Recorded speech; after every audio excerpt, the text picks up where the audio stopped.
Hey there, Internet. To my left is Jake, To my right is Niall. and you're watching the Readiness Report.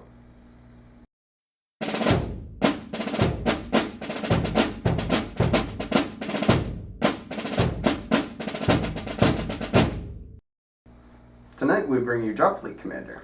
That's right, Hawk Wargames Space Fleet Combat Game follow-up to Drop Zone Commander is finally out in stores, and Kickstarter shipments are supposed to be shipping out as we speak.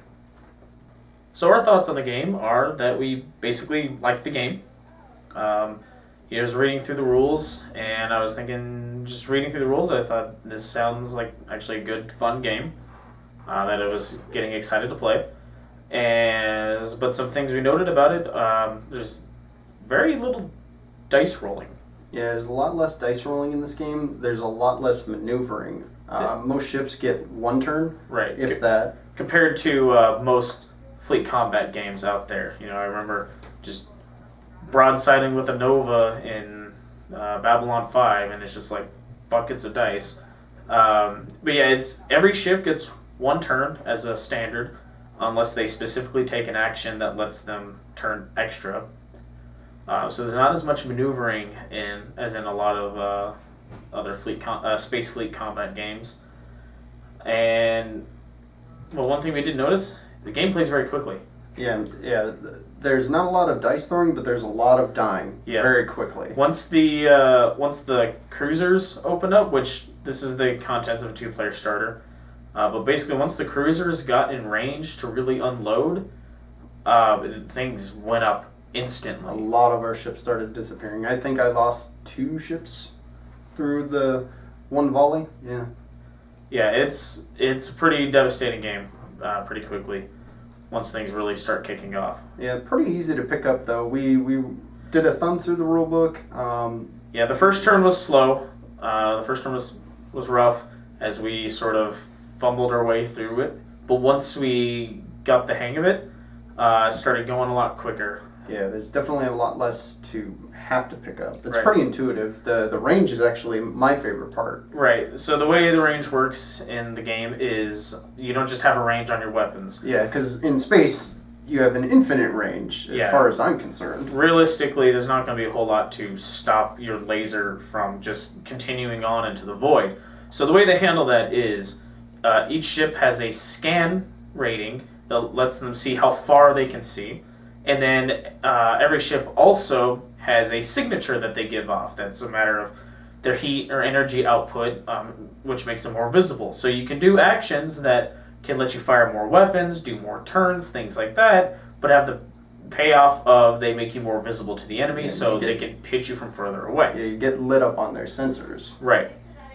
There are also ways to keep yourself hidden from sensors, but it makes it so that you don't get very much in the way of attack range. Yeah. But, overall, the game seemed to play really solidly. Personally, I feel like it's a good replacement for Babylon 5, which was the last fleet combat game Jake and I really played that wasn't Star Wars Armada, which, while a good game, it's just a sort of different level of miniatures game. Yeah. People who are big into the more older style of miniatures game, let's say, the non-pre-painted out-of-the-box stuff that doesn't require specific movement templates and weird things like that, a la Battlefleet Gothic, Full Thrust, A Call to Arms, those games, they will enjoy this game a lot more than Star Wars Armada, and it's a good replacement for that, I think. For sure. No, I wholeheartedly agree. Right, and on top of that, the miniatures are gorgeous. And strong. As one would expect from Hawk Wargames.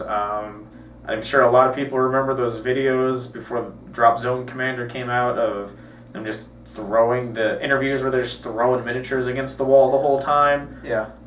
Similar thing. It's a different... I dropped... So, Scourge Fleet is very organic in nature. I've dropped these ships probably 3 or 4 times on very hard objects, and I've yet to break them. Right.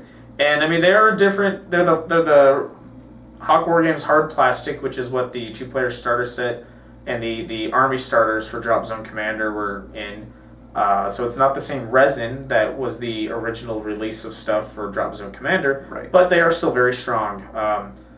I dropped a couple of my ships while I was finishing up putting some of the turrets and stuff on them. Nothing came off. Yeah. Nothing broke. None of the plastic broke. I will say this, though, about the plastic sprues. The sprues, for whatever reason, the sprue framing is really, really thick. Really thick. Really thick. So there's no give in the sprue when you're cutting into it. So you have to be really careful cutting off sometimes. Right. So I recommend a knife. Don't use clippers on the turrets for the UCM ships because they will bend the barrels if you try to use clippers because the sprue just does not give. So I'd recommend cutting those out with a knife. Yeah.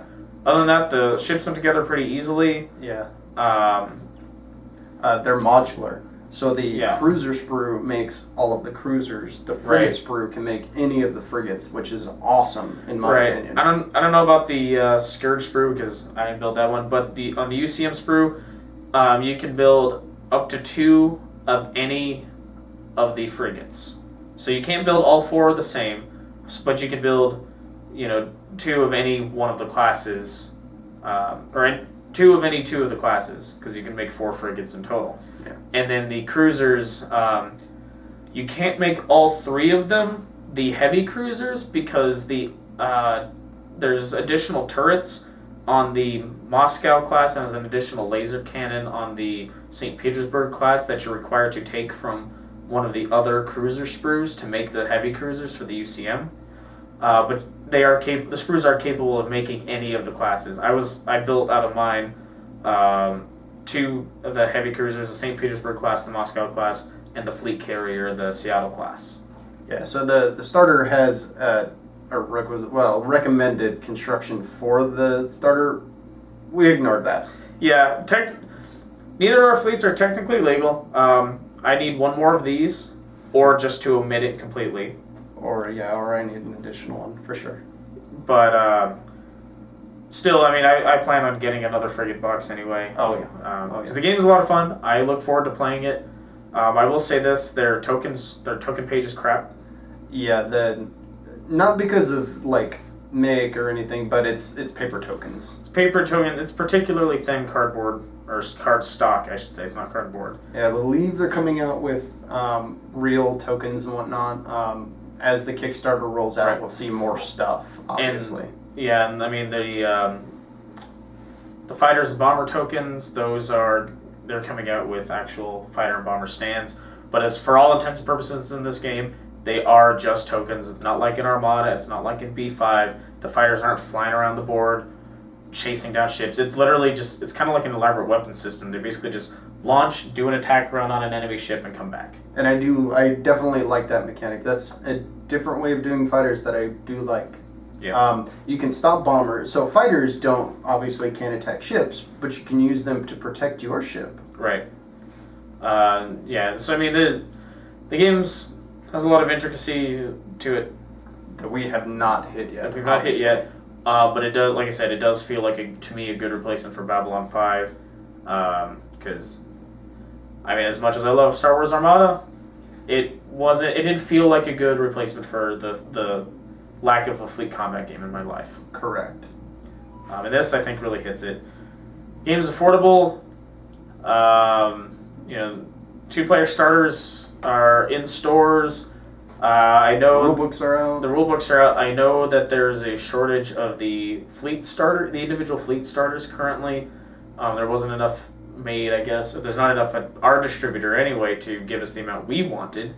But we did get the 2-player starters. I know there should be plenty. Seems like there should be plenty of those out there. Obviously, they'll make more. Yeah.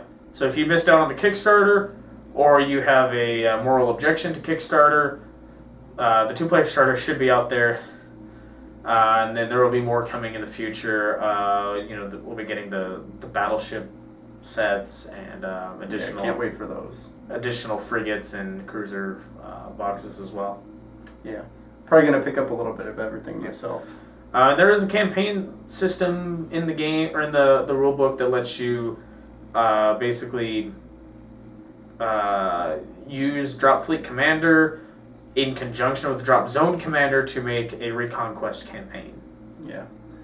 So that's obviously it's an abstraction. Right. One of the little ships carries hundreds, if not thousands, of dropships and troops and tanks and whatnot. So your drop zone commander games are just a portion of that. But it's cool that you can integrate the two pretty seamlessly, as far as we can tell. Yeah.